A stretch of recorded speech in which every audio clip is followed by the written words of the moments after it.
Hi, I'm Em, and this is Fang Farrier. Today, we're discussing loud noises.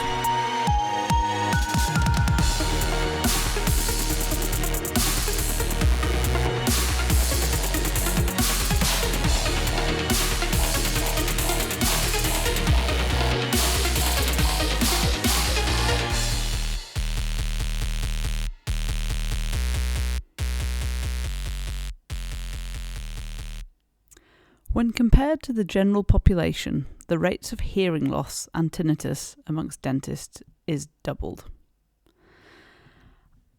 I would love to kind of go into how vague that statement is in terms of specifics, age and sample base and things like that. But as I started researching for this episode, I really did just scratch the surface. And whilst each article or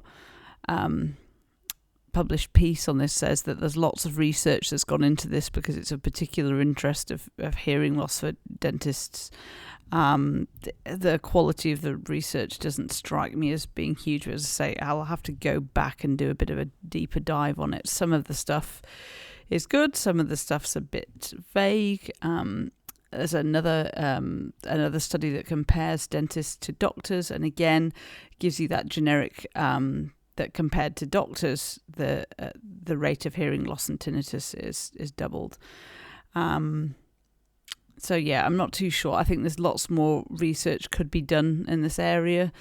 I think it's not been that looked into, but yeah, there's certainly kind of lots of evidence to support the fact that long-term exposure to noise will lead to permanent hearing loss, and that the noise generated particularly from handpieces and suction are enough to do that to you. But again, some of the studies and the way they've recorded this sound isn't necessarily applicable or replicable in actual surgery situations, more that it's been done as a separate study rather than something that's alongside actual working dentists. So anyway, why am I talking about hearing and hearing loss? Because I started wearing earplugs this week. I had been thinking about it for a while. It kind of came onto my radar maybe a few years ago when I was on a health and safety course, which sounds like it might have been a punishment, but I actually chose to go on this health and safety course, and we just had some health and safety kind of law reforms here in New Zealand, and it was an update on that, and part of what the person who was presenting this to us was saying that the shift was going to be in terms of not necessarily a big focus on the safety side of things, because there already is one, but on the health side of things, so occupational health and occupational injury, amongst which hearing loss is actually quite high up there for us. But when you think about your typical PPE and protective equipment, it hasn't quite got there. And some of you will be thinking, well, at the moment I've got so much PPE on that my patients can hardly hear me and I can hardly hear them, even before we start thinking about ear protection. Just bear with me. So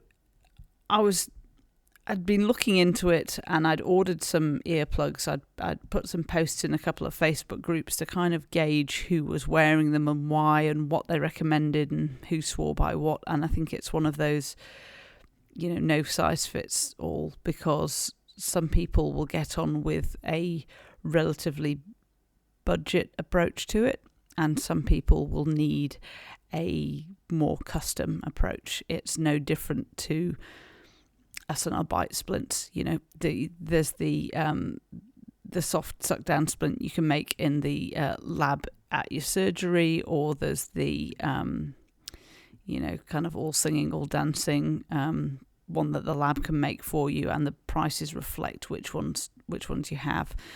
But some of those cheaper options work just fine for some people. And again, trying to gauge why people were wearing them. Were they wearing them because they were concerned about their hearing, because it seemed like a good idea, because they were having problems with their hearing that they were now trying to backtrack and correct? And it was a mixture, really. But whilst I got a lot of kind of feedback about them, generally I don't think there's that many people wearing ear protection in dental surgeries. And please correct me if I'm wrong and get in touch, because I would love to hear your stories and your experiences, because it will just help put the whole picture together for me. But whenever I think of kind of hearing loss and occupational hearing loss, I'm reminded of a dear friend and colleague of mine, a dental assistant, who had worked in the industry for, gosh, she must have been in the industry for 45 years, I would say, maybe more. Yeah, maybe more. And she had been a therapist before being an assistant. So had actually been chairside all of that time, with both high speed and suction units and everything that kind of went with it. And I had the pleasure of working with her at the end of her career, and noticeable hearing loss. And you may see this in DAs yourself, or you may see it in dental colleagues of yours.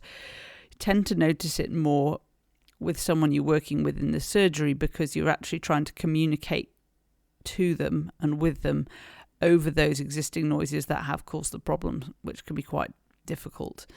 And it can be difficult both to communicate, but also you find that, and this is the same with anyone with any kind of hearing loss, because they're not as sensitive to loud noises in a room that's trying to be quiet and calming. Things like closing of doors and cupboards and drawers can seem very amplified to those of us whose hearing is just fine, and not so much to those that it isn't.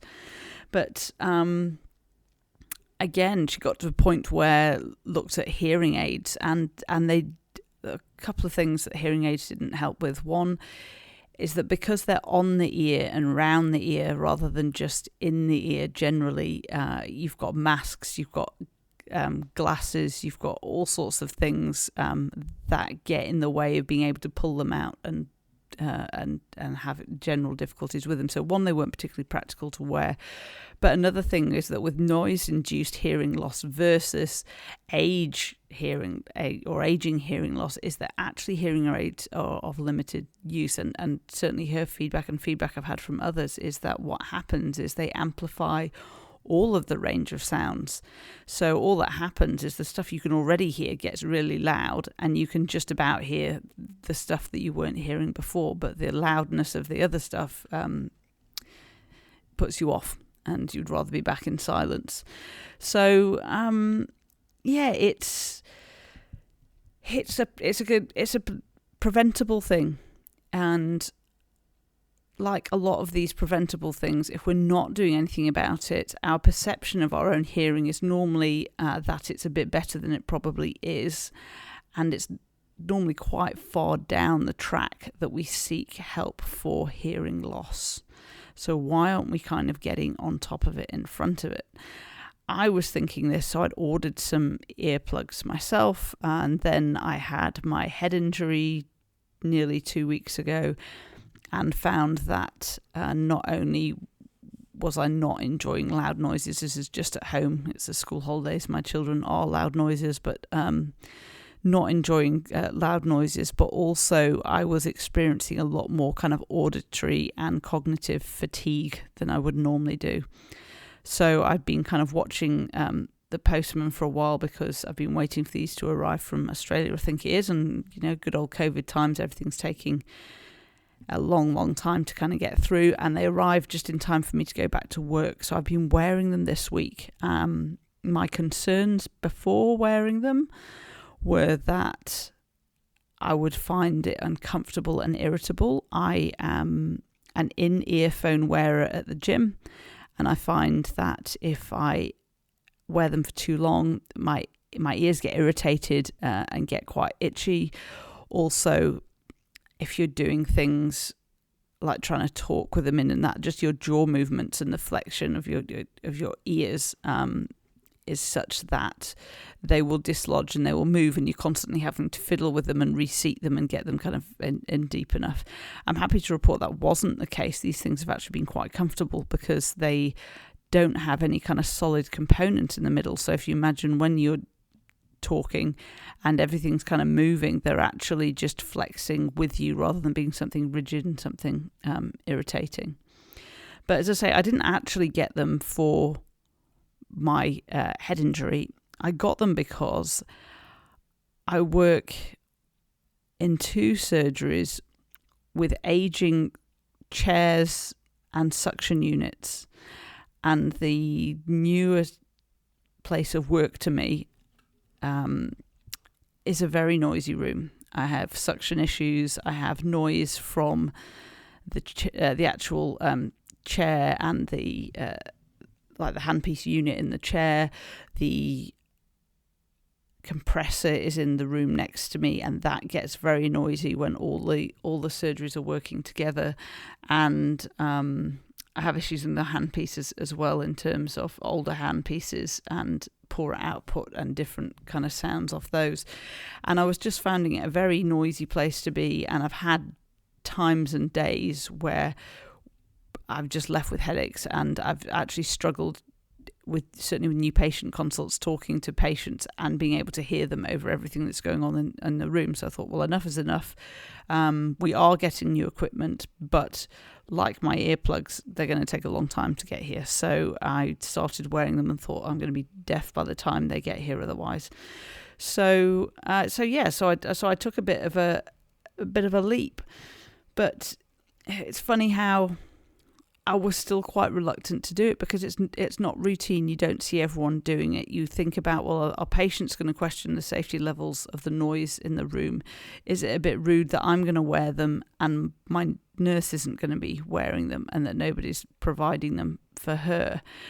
But I suppose the first step for me was, well, let's see, kind of what difference they make and take it from there.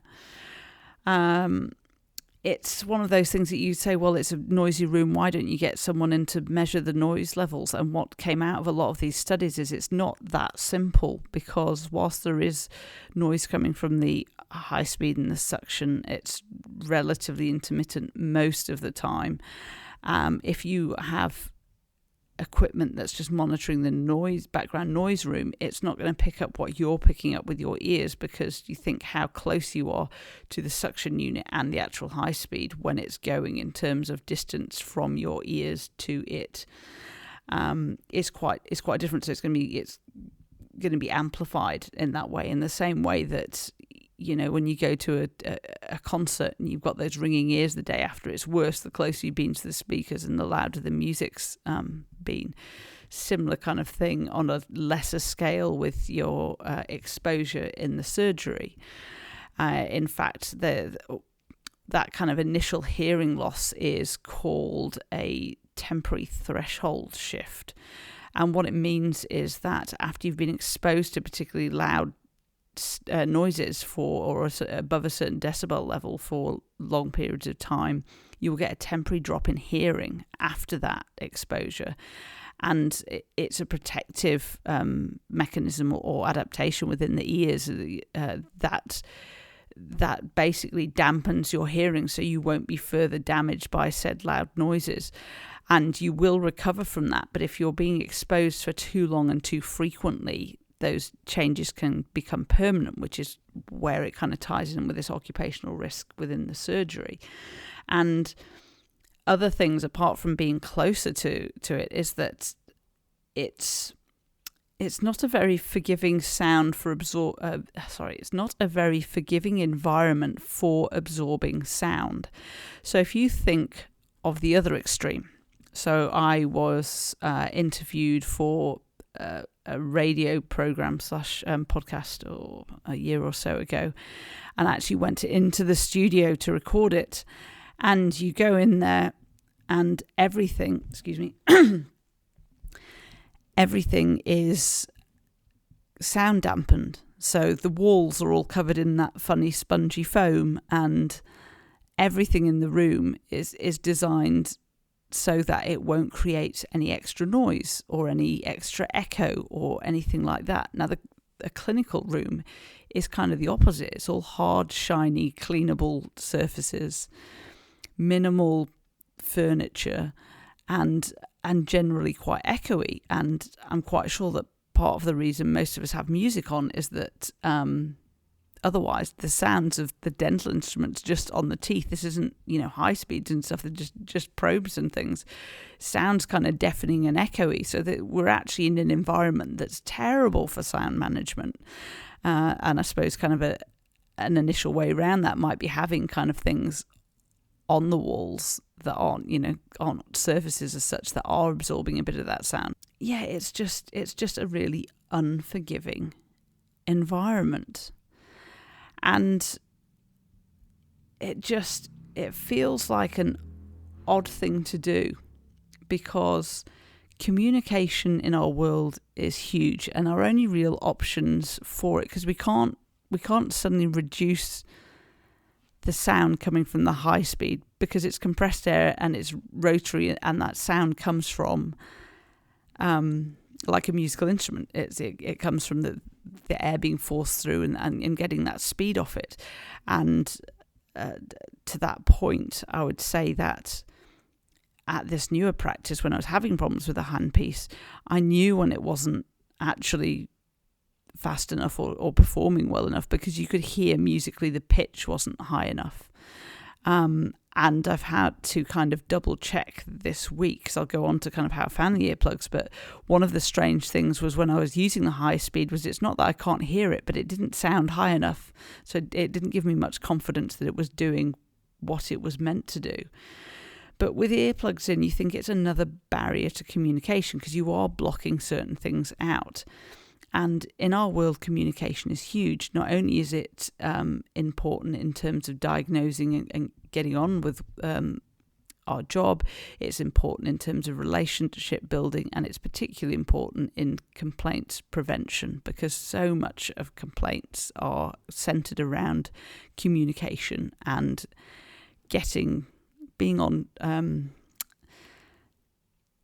different levels of understanding. So they think they're getting something, you think you're providing something different, or they think they're explaining something some way and you're hearing it a different way. And all of those kind of things require careful communication. And if you can't hear fully what's going on, or you're worried that they can't hear you fully, then you cut a lot of that out. But I mean, the reward is so huge. Nobody wants to lose their hearing. It would be nice to be able to turn it down for the school holidays when I've got the kids arguing in the car or, screaming around the house. But it's another precious gift that we don't want to lose, that you will only miss once it's gone, and shouldn't be laid upon the sacrificial table of dentistry, in that it's not something you should be sacrificing or compromising for your patient's care. It's not a necessary sacrifice at all. So going back to all these studies and things to say, they're kind of in varying quality, but in terms of what they were looking at there was one that was looking at students, and it was looking at what I would call a phantom head room at university. So when students are working on plastic teeth and there's no suction units going. And it was a room that had something like 60 high speeds going at it at the same time. And they tested the students after this exposure, and I can't remember how long they were exposed for, but I'm going to say it was an hour session.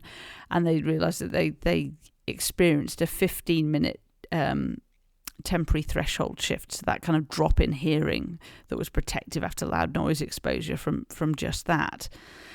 So even though that doesn't really reflect a normal operating environment, it does give you an idea that it is impacting these things. And a lot of the health and safety references for these studies, because some of them they were US or Canada based, and they were looking at their health and safety aspects. We're looking at the decibel levels and saying that essentially at your maximum you want to be looking at is up to 85 decibels for up to 8 hours a day and no more.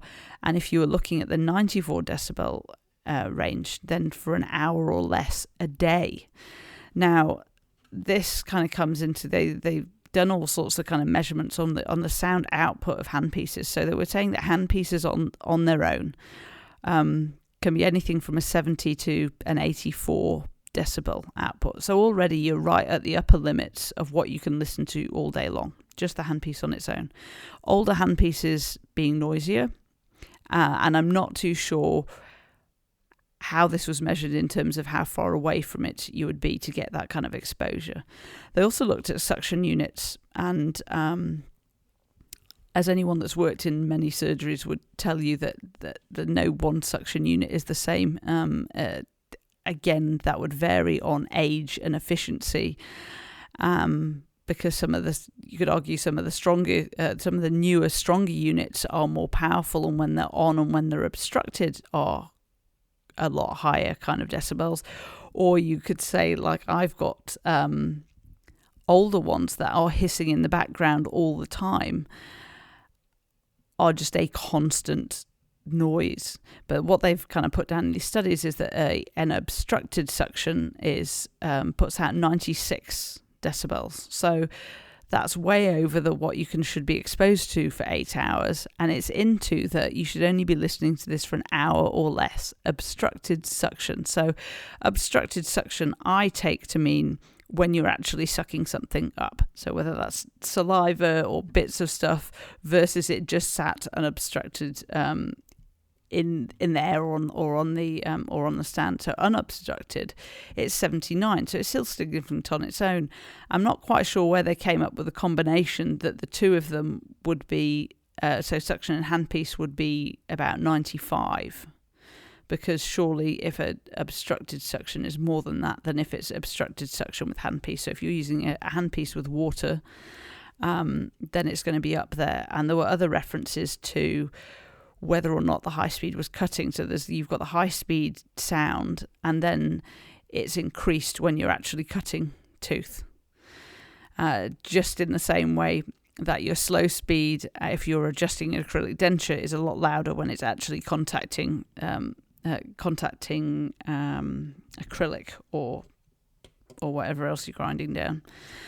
So all of these things are right up on the threshold of the upper limits of what we should be exposed to for 8 hours a day. So that's assuming constant exposure. And I would like to think that a lot of us at least are doing some exams and have got some things that are kind of breaking that up. But actually, and none of these studies mentioned hygienists, but I have read stuff about hygienists before, and, most of what you're doing every day is suctions going all day and your ultrasonics going all day. Now, I don't have any numbers for ultrasonic, but I'd imagine that's up there with the suction unit, if not worse. It doesn't make any mention of the scrub room and what the ultrasonic and the autoclave and all the noise in there is kind of putting out and what we're being exposed to. And whilst these studies talk about dentist exposure, just talking to dentists or to people who are working with dentists who are having hearing loss, it seems to be more marked in the left ear, which is the suction side.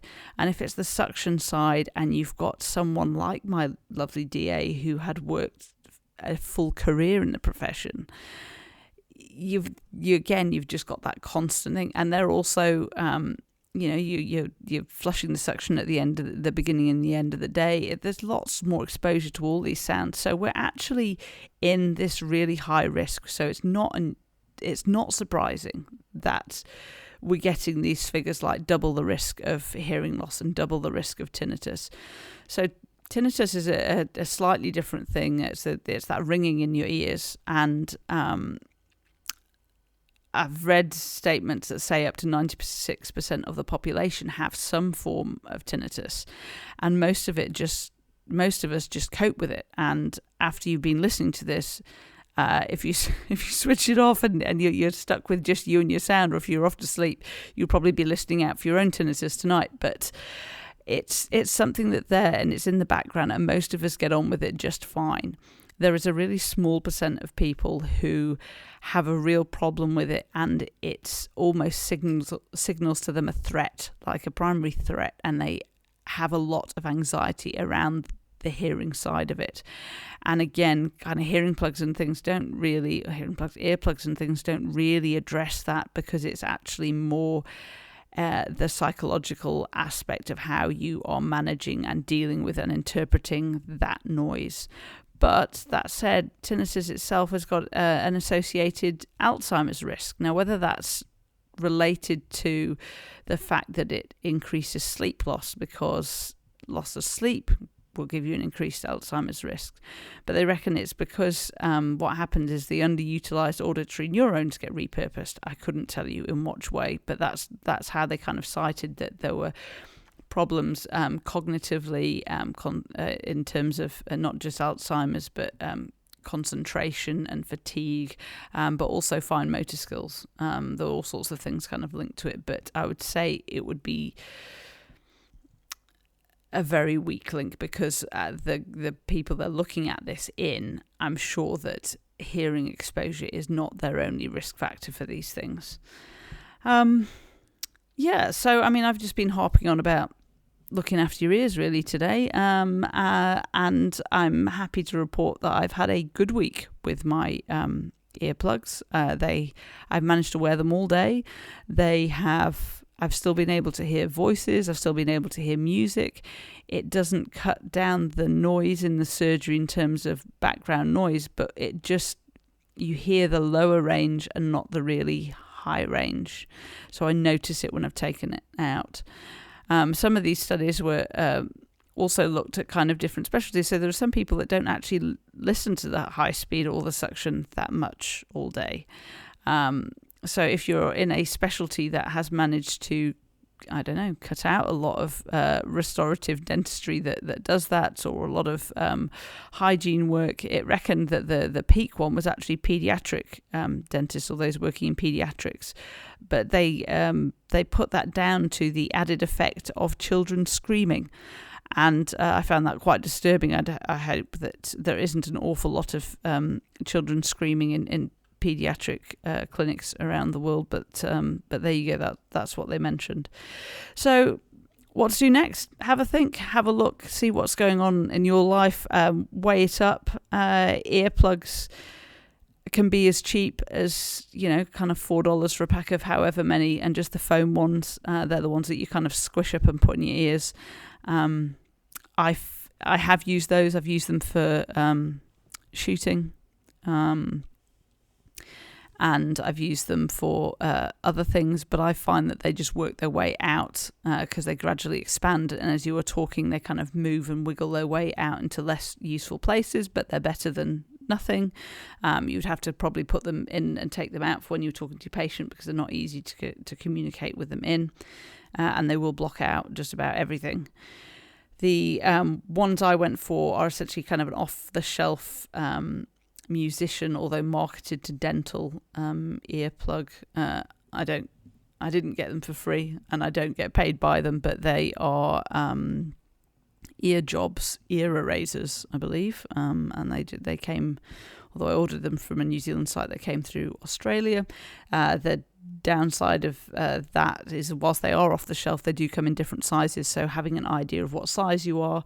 They didn't have the size that they recommended for most adult females, so I went to size up, and they've been great. But if I think back, I use a lot of skull candy in-ear earphones, and they often come with 3 sizes of little squishy bits on the end, and I quite often use the larger ones. So I guess there are ways of kind of trying to work out what you are before you buy.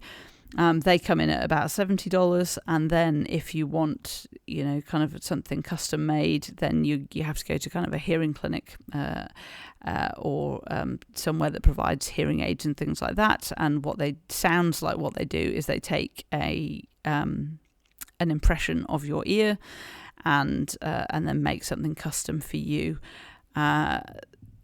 Feedback from the few people I know who have worn those is that they've found them uncomfortable. Whether they're more rigid because they're molded, I don't know. I have no experience. At the moment, I'm quite happy with my off the shelf. I would be quite happy to kind of just continue on with those and maybe get a couple of pairs, but each to their own.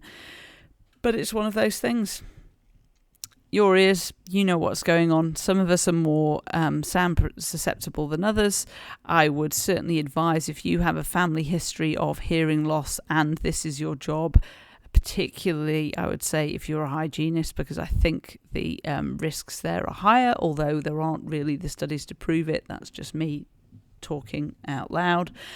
Go do it. Look after yourselves. It's these ones I've got $70, which when you think of that, that's a super cheap special exam and x-rays. That's all it is.